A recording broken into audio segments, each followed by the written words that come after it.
5 expériences pour connaître la nature du sol dans votre jardin. Notez 3,5 à 6 votes dans notre article présentant 10 astuces pour un jardinage efficace en accord avec l'environnement. Nous vous avions parlé de l'importance de bien connaître le sol dans lequel vous plantez vos graines. Certaines plantes ou fleurs grandissent en effet mieux ou en contraire moins bien suivant la nature du sol.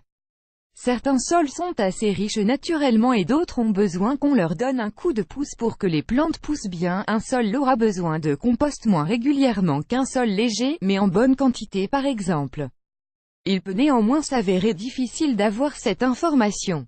Pour avoir une meilleure idée de la composition de votre sol, vous pouvez essayer ces 5 expériences à la maison. 1. Le test du bocal. Ce qu'il faut: un grand bocal pourvu d'un couvercle, de la terre. Vous pouvez tester plusieurs profondeurs et zones du jardin. De l'eau claire. L'étape 1. Remplissez le bocal à moitié avec de la terre. 2. Remplissez le reste avec de l'eau en laissant un peu de vide pour permettre le mélange. 3. Refermez soigneusement votre bocal et secouez bien le tout. 4. Laissez reposer le tout jusqu'à ce que différentes couches apparaissent.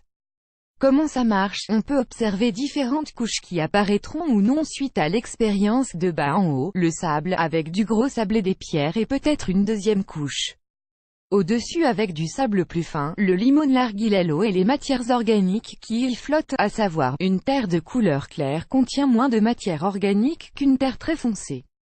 La nature du sol se définit par le composant qui dépasse les 50%. Dans l'image d'illustration, on a plus de 50% de sable. C'est donc un sol sableux. 2. Le test visuel et tactile. Regardez la terre pour vous faire une idée sur sa nature. 1. Sol argileux et lourd se fendit avec de grosses chaleurs, mais s'avère compact et collant quand il pleut et qu'il est humide. Un sol limoneux et riche peut être très poudre quand il est sec et il est doux au toucher. Un sol humifère, riche en humus, est très léger, a une texture spongieuse et arbore des teintes très sombres. Il peut être très acide. Un sol sableux est léger et très granuleux au toucher et ne semble pas avoir de cohésion. Il a une texture poreuse.